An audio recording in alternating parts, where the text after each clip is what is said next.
এরই নাম আল্লাহর ওপর ভরসা। এক লোক রাতে বাড়িতে এসে দেখেন তার সন্তানরা সবাই ঘুমিয়ে পড়েছে। স্ত্রীকে জিজ্ঞাসা করলেন, ওরা নামাজ পড়েছে? স্ত্রী বললেন, বাড়িতে কোনো খাবার ছিল না, সবাই ক্ষুধায় কান্না করতে করতে ঘুমিয়ে পড়েছে, নামাজ পড়েনি। ওদেরকে জাগিয়ে দাও, ওরা নামাজ পড়ুক। ওদেরকে জাগিয়ে ওঠালে খাবার না পেয়ে ওরা তো ক্ষুধায় আবার কান্নাকাটি করবে। ওদেরকে জাগিয়ে দিতে বলেছি, জাগিয়ে দাও, আমার আদেশ পালন করো।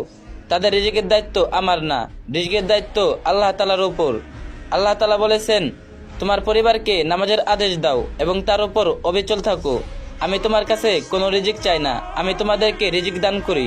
শুভ পরিণাম তো শুধুমাত্র মুক্তাদীদের জন্য। একথা শুনে স্ত্রী তৎক্ষণাৎ সন্তানদের জাগিয়ে নামাজে দাঁড় করিয়ে দিলেন। নামাজ শেষ করে যখন তারা উঠল, এমন সময় দরজার বাইরে থেকে সালামের আওয়াজ ভেসে আসলো।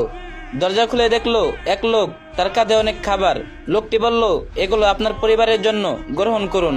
লোকটি কৈফিয়তের সুরে আরো বলল, শহর থেকে একজন নেতা আমার বাসায় মেহমান হয়ে এসেছিলেন, তার সামনে আমি খাবারগুলো পরিবেশন করলাম, কিন্তু খাবার শুরু করার পূর্বেই আমাদের মাঝে প্রচন্ড কথা কাটাকাটি হয়ে গেল। মেহমান রাগান্বিত হয়ে কিছু না খেয়ে চলে গেলেন।